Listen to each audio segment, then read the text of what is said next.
Hi, welcome to the first of our Faster Friday series, where we'll be talking about how you can make your websites faster for your users. This week, we're taking a look at images and making sure they're an appropriate size for the places they're being used on your website.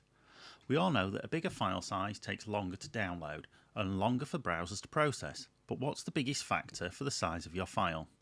The size of the file is mainly down to the dimensions of the image, its resolution, how wide and tall it is in pixels. If it's an image from a camera, then we probably see this as megapixels, e.g. 24 megapixels, which would normally be 6000 by 4000 pixels. It's a big image.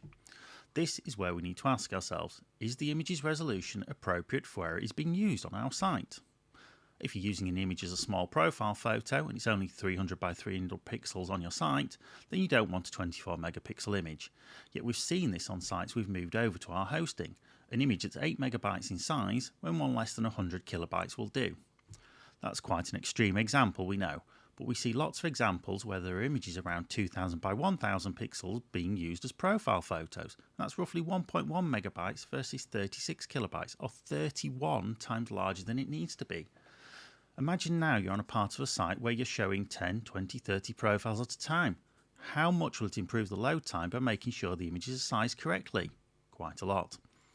If you're using WordPress, then it'll often take care of this for you, as it creates several sizes of images, but even then it's still possible to use the large size or even full size by mistake.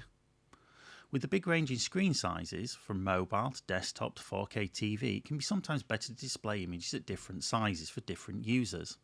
There are several libraries out there that allow you to do this, but they generally require you to have several copies of each image, one for every size you want to display. For a small number of images, this is a workable solution, but if you're handling many thousands of images on your site, it can soon become a problem with storage and organisation. And what happens if you need to add a new size? You need to create a new copy of every image that you need. If this is your site, then get in touch, as we have a solution that works from a single image to create any size you want when it's needed.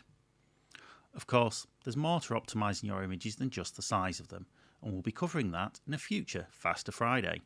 In the meantime, follow us on our social media for the latest updates and tips, and as ever, if you've got a question or query, get in touch and we'll be happy to help.